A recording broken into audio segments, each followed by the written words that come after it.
What if one of history's deadliest disasters is still changing your body today? The answer begins in the year 1347. The Black Death spread through Europe on ships, carried by fleas living on rats. Millions of people died in just a few years. The real enemy wasn't the rat, it was a tiny bacterium passed along by those fleas. Something so small changed the world forever. Not everyone's immune system reacted the same way. Some people naturally fought the infection better than others.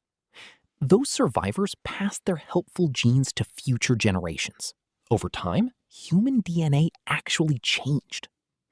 That means a disease from nearly 700 years ago still influences people alive today. History literally became biology.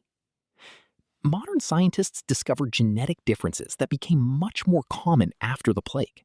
Your DNA carries clues from the past. Some of these changes helped people fight dangerous infections more effectively. Evolution can happen faster than many people think. But there's a twist.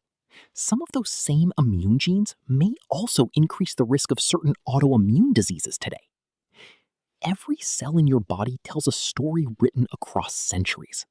If you enjoyed this fascinating biology fact, subscribe for more amazing science.